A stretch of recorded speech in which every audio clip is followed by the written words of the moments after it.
Welcome to Belly Dance Alchemy, a captivating blend of the best elements of career and professional development and the magic of belly dance. I'm your host, Kelly Nottingham. Ready to make your day job sparkle and your dance life grow in new and inspiring ways? Well, let's see what we can brew up. Hello, dancers. Now, I was fortunate enough in November, December of 2019 to go on a vacation with my husband. We're especially lucky because we had no idea that COVID was going to hit and we would be locked down to not going on vacation for a very long time again and not being able to travel. And I'm really grateful now looking back on it that I decided on that trip to take a break from the news, take a break from social media, take a break from email, everything. It turned out to be kind of a sabbatical in a way. I took the time to immerse myself into what we were seeing and what we were experiencing on a day-to-day basis in the moment. I spent a week away, especially from social media input, and I have to say I felt so much better taking time away from social media. I felt more in tune with what I wanted. I was actually able to make some decisions around things that I had been putting off making decisions on and saying no to things that I realized I didn't want because I really started listening to my own gut. This trip solidified my decision to leave my corporate job and to start my own company because I was finally listening to those voices in the back of my head that I had been drowning out with all of this input. And once I cut out a lot of that noise that was going on, it helped me to see that I was pulling myself in a lot of different directions. It really helped me to see my own reality a lot more clearly. And it caused me to do some deep thinking about the way our brains work and how perfectionism in particular is affected by outside influences. So as I was on this trip and in the weeks coming back from this trip, I spent a lot of time having deep thoughts in the shower, which is where a lot of us, we have our brilliant moments in the shower. I came up with a term. Now, as you listen to this podcast and to the more episodes, you will realize I have this thing for making up words for stuff. I love to make up my own words. I'm sorry, Merriam-Webster. This is a term that popped into my head, perfectionism. Perfectionism is what we're going to be talking about in this episode today. We're going to be talking about the context that you're building in your mind by what you feed your brain. We're going to be talking a little bit about one specific type of cognitive bias that our brains tend to default to.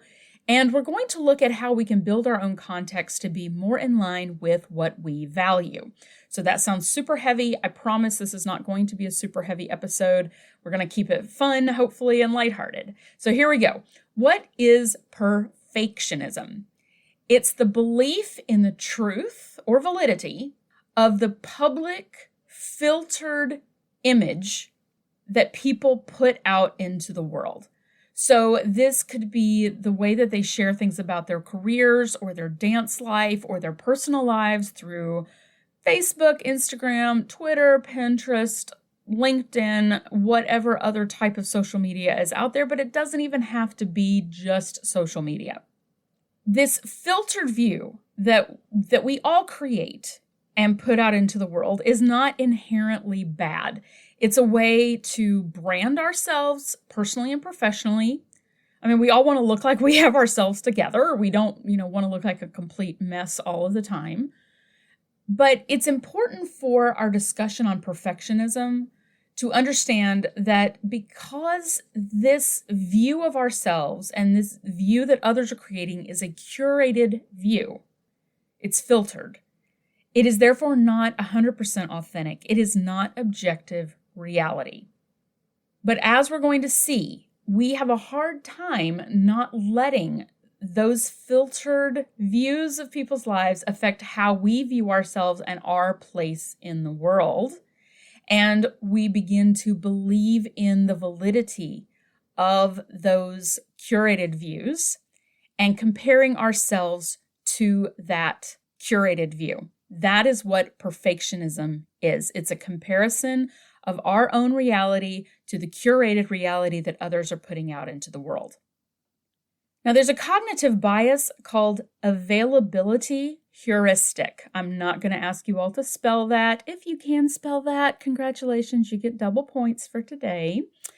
Cognitive biases are really complicated. I enjoy studying them and learning a lot about them, and there is a lot of research constantly going on about different ways that cognitive biases work in our brains. But essentially, what they are, boiled down to a one-sentence level, is that they are ways for our brains to create shortcuts in our thinking and processing to be more efficient and to help us deal with the gazillion inputs that we're taking in every single day. So the availability heuristic says that our judgments are influenced by what pops most easily into mind. So how recent or emotionally powerful or strange and unusual that our memories are can make them seem more relevant. Now, this can then cause us to apply them too often or too readily to situations where they shouldn't necessarily be implied. So I'll give you an example to explain this. Many people in the general non-belly dancing public think of belly dancers as being lithe, lean, young, seductive women. Now, this is because this is what they've been exposed to through movies, TV, books, maybe seeing a few dancers in restaurants or dancing at a show, that those are confirmed images in their mind of that's what a belly dancer is. So their brain, when they think of the term belly dancer, that is what their brain goes to. Even if they have seen dancers who deviate from that image, if they are tied more to that image or that image resonates with them on a deeper level, that is what their brain is immediately going to pop up with as image of a belly dancer. So what this means for us is that our brains have a hard time telling the difference between true objective reality and what springs to mind most because of what we've been feeding it. Even if we tell ourselves, like, well, that's so-and-so's highlight reel online, they're posting their best photos and their best videos, and thus it is not the objective reality of their day-to-day life. It still feeds our brains a specific image, and that builds a context for how we understand ourselves and the expectations we have for ourselves. Now, this can also provide context for what we think others expect of us because this is the quote-unquote norm in our minds that we have created because this is what pops into our heads most frequently. So this is where that idea of perfectionism comes in. We may know consciously this is probably not all of this person's life, but this is the image that pops into our head most often of what, for example, a successful dancer looks like. And this perfectionism that grows out of this can cause us to live in a fear bubble where we don't want to put ourselves out there because we fear judgment based on how we would compare to what other people are putting out there. Now, this also plays into how we view how quickly or effectively we learn and the judgments that we're making about our learning paths or our learning curves. So when we see someone succeeding and just blowing past us where we are in our lives with some amazing skill set, and this can be in their career or their dance life, all we see is that we're going really, really slow while they're going like 100 miles an hour past us. We don't see their learning curve.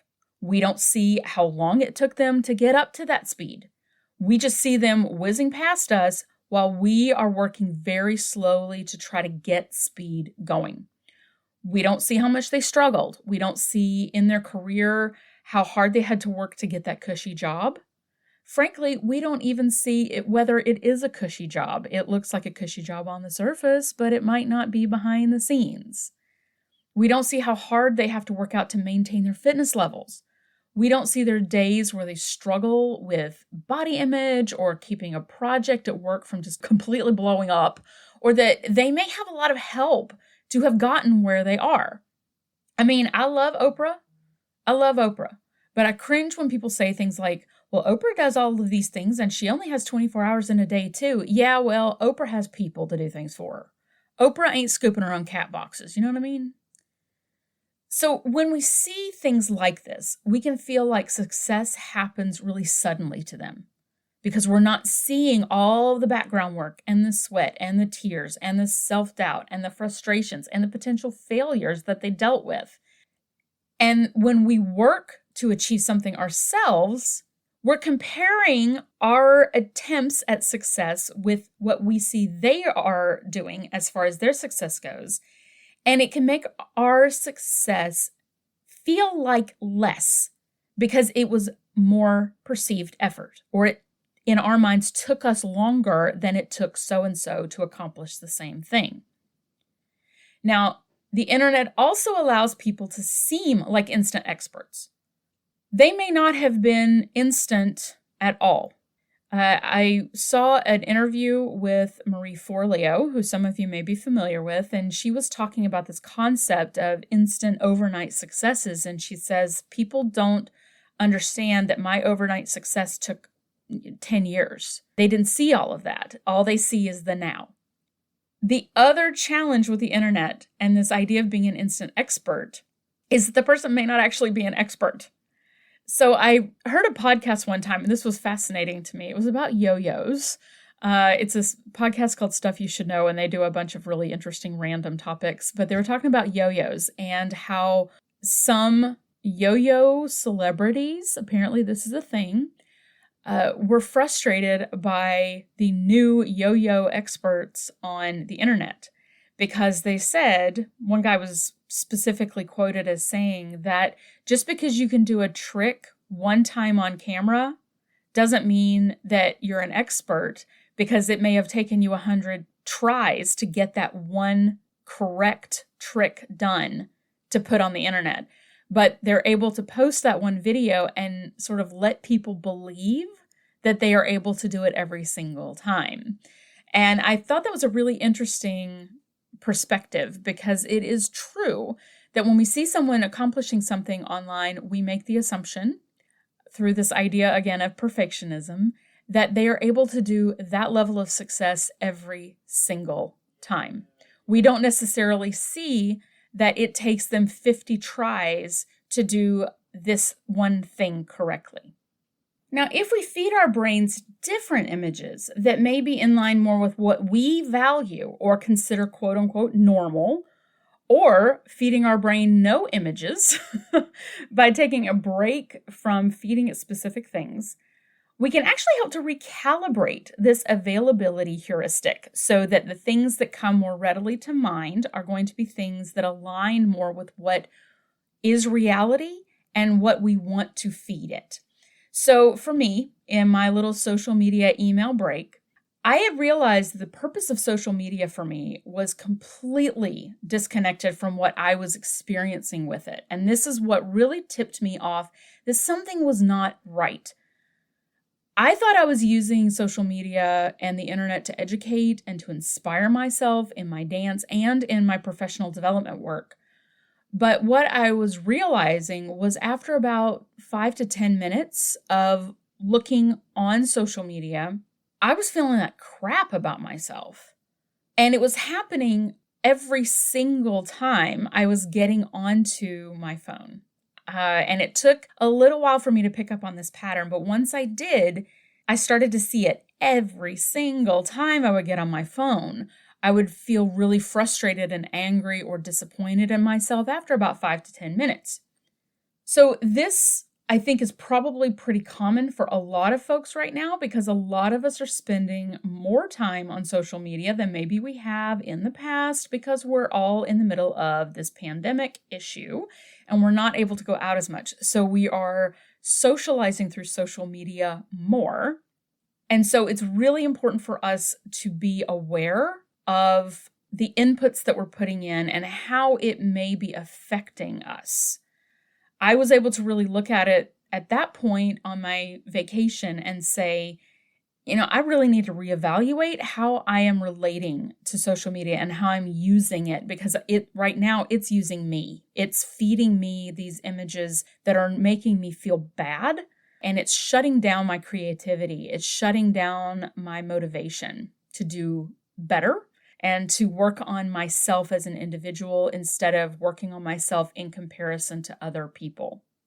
Once I stopped looking at social media so much, and once I realized that this availability heuristic was at play in my brain, I was able to see it. I was able to see how it was affecting my self-judgment. It was affecting what I considered quote unquote normal. And I was able to be a lot kinder to myself. I was able to really listen to what I wanted. And I was able to appreciate the work and the success of other people without feeling competitive or that I was falling behind. And on that same note, really being aware of the context that we are feeding into our brain can help us to say no or prioritize things off of our plate that aren't really things we want to do, but that we're feeling weirdly pressured to do just to keep up. So if you're feeling scattered or overwhelmed, you're trying to do a ton of different things, this is where we really have to pay attention, because we may be trying to keep up with people who are doing things that don't really at our core move and motivate us. We tend to separate from our own unique ideas of success when we're constantly looking at other people's. We each have our own success barometer, is the one way I like to think of it. And we have to measure our success against our own barometer. When we use someone else's barometer of success, or even worse, what they show other people is their barometer of success, this can cause us to try to find successes for ourselves in the wrong places. When we use outside images to define what success means for us, either consciously or not, we end up divorcing ourselves from what we truly value. Now, I'll give you another example. For anyone who's ever seen me perform or danced with me or worked with me, I am a curvier dancer.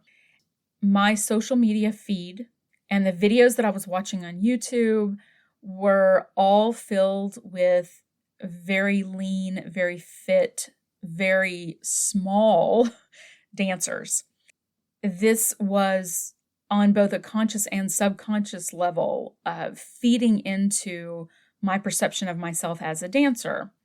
When I realized that this was the only image that I was inputting into my brain, and therefore that availability heuristic, whenever I would think of what does a really good dancer look like, that thin image was what was popping into my head. So I had to consciously create a new context for myself. I had to go out and start looking for dancers whose bodies looked more like mine. And I started following those dancers and watching those dancers perform in videos. I started looking at their costume choices, and I started trying to normalize that type of body in my dance, because in my own life, as a teacher of dance and as a woman who wants to build up other people in their lives, I value size diversity. But I wasn't feeding my brain size diverse images. I value racial diversity and inclusion and belonging of different races in everything that we do. It is so critically important. But I realized that what I was being fed by the algorithms of all the social media programs that I was using, they were feeding me the exact same type of dancer, younger than me, white, very fit. It was a conscious exercise to go out and find dancers of color, to find dances of other genders, to find other types of dancers with different levels of ability, dancers who were different ages from me, dancers who worked in different styles than I did, to try to normalize what actually is reality, but I wasn't seeing it because of the images that were being fed to me. So I hope this is making sense. This is what I mean when I talk about curating your own context. Look at the things that you value and build your context of the images that you're taking in through email and social media and books and television and all that stuff. Be conscious of the images that are going into your brain because they are affecting the way that you are looking at the world. All right, so I covered a lot so far in this episode. It's time to take all of this stuff and let's let it simmer down a little bit here. So here are some things for you to think about as you take this information. Hopefully some things resonated with you, and take these ideas out and put them into practice. So first, what are you feeding your brain?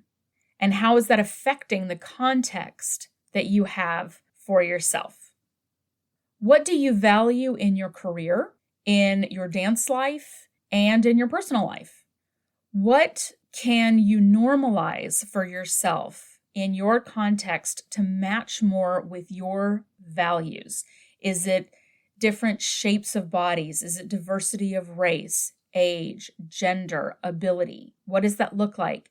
And how can you normalize that for yourself by adding that into your context? Next is to normalize the context around your learning curve. So create a context of dancers at a similar skill level that you are at. This can help you to feel that you're not falling behind. I love that people are now posting like fail videos, they're posting practice videos, and I think that's been one tiny silver lining with the COVID-19 pandemic is that people are stuck in their homes, and this is the way that we're connecting with each other is on a much more realistic basis than we used to. This not only humanizes the person, but it also humanizes the learning process. So watch videos of dancers practicing. Look for videos of dancers in early stages of their careers. Watch videos of yourself from your early days of dancing to see your own incremental growth. You can even think about in your professional life where you were 5 years ago in your career versus where you are now. This is all about normalizing that learning curve. And this can help to cultivate ourselves instead of competing with other people. This is building a context that really inspires and motivates you. Lastly, when you see people passing you on their highway of success, remember that there is actually not one single highway.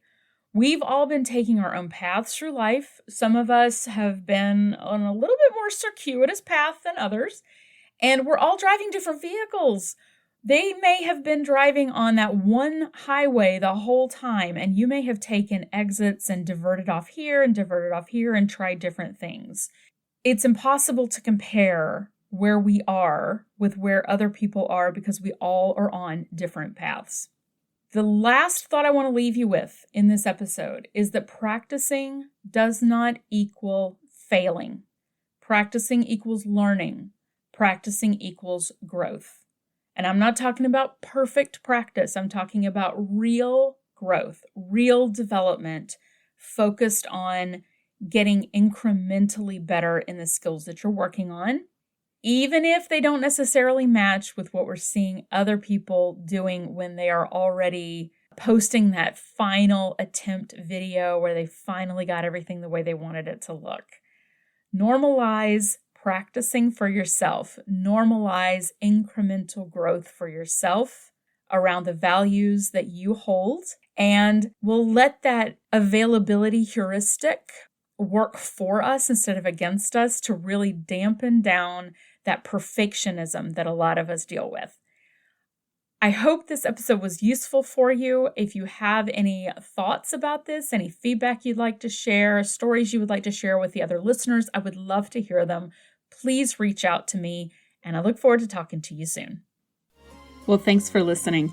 If you like what you hear, please subscribe to this podcast and share the magic with your dance friends. If you want more, you can sign up for our mailing list at bellydancealchemy.org. Or you can email me your suggestions and feedback. I would love to hear from you at bellydancealchemypodcast@gmail.com. Bye.